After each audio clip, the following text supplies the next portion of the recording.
Hello everyone. आज हम लोग डिस्कस करेंगे कि बहुत सारे बच्चों का ये है कि अभी पेपर 1 के लिए, पेपर 2 के लिए मैंने तो बता दिया है बहुत सारी बुक और वेबसाइट भी, पेपर 1 के लिए कुछ बताने के लिए। तो मैं पेपर 1 के लिए आप लोगों के लिए लाइव वीडियो कि पेपर 1 के लिए आप कैसे अपना PYQ प्रैक्टिस कर सकते हो।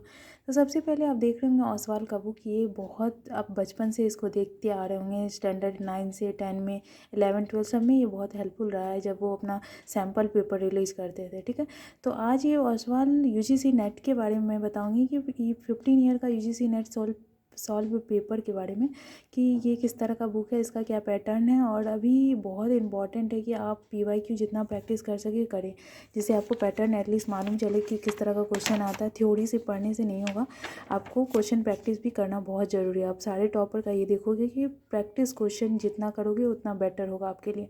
तो ये 2024 के लिए बुक है।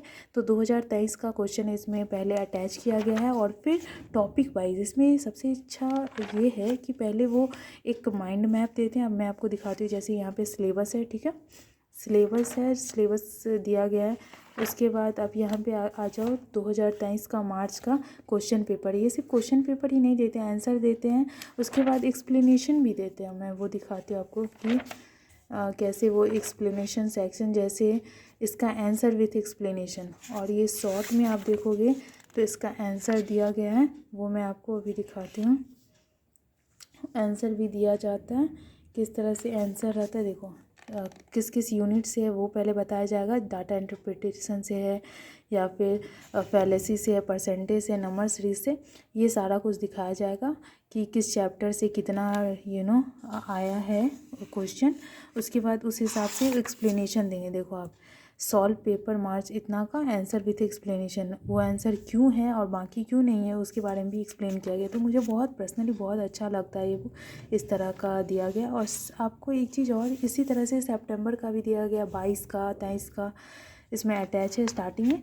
उसके बाद जाके आप देखोगे टॉपिक वाइज, जैसे जैसे आप पेपर यूनिट 1 उठाते हो टीचिंग एप्टीट्यूड, तो उसमें आप देखोगे कि पेपर जैसे यूनिट 1 में है टीचिंग एप्टीट्यूड। तो सबसे पहले आपको माइंड मैप दिया जाएगा इस तरह से कुछ, जो कि बहुत इजी वे में आप इसको लर्न कर सकते हो। बेसिक कॉन्सेप्ट और फैक्ट का जो है वो आप याद कर, जैसे आप बहुत देखते हो कि अंडरस्टैंडिंग लेवल कौन दिया है, रिफ्लेक्टिव मेमोरी लेवल कौन दिया है, कितने लेवल ऑफ टीचिंग कितने टाइप के हैं, कौन दिया है, प्रिंसिपल ऑफ टीचिंग क्या होता है, फैक्टर क्या है, नेचर क्या है, वो सब बहुत ईजी वे में यहाँ माइंड मैप में दिया गया है।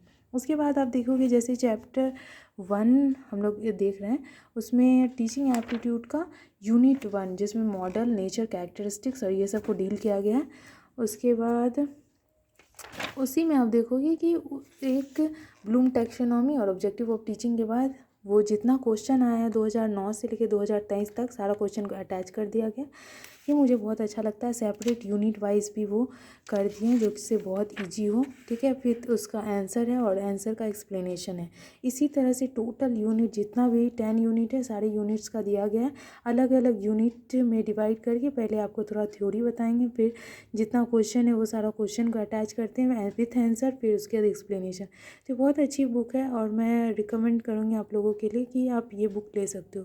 वैसे मैं आपको और भी ऑप्शन बताऊँगी कि आप किस और बुक से भी अपना प्रैक्टिस कर सकते हो, जो भी सूट करता है आप वो ले लेना। तो आज के लिए इतना ही। नेक्स्ट वीडियो में हम लोग बात करेंगे दूसरे बुक के बारे में, दिशा पब्लिकेशन के बारे में। ठीक है, तो या फिर KVS मदान के बारे में कि उसका क्या स्ट्रक्चर है उसके बुक का, उसके बारे में हम लोग डिस्कस करेंगे।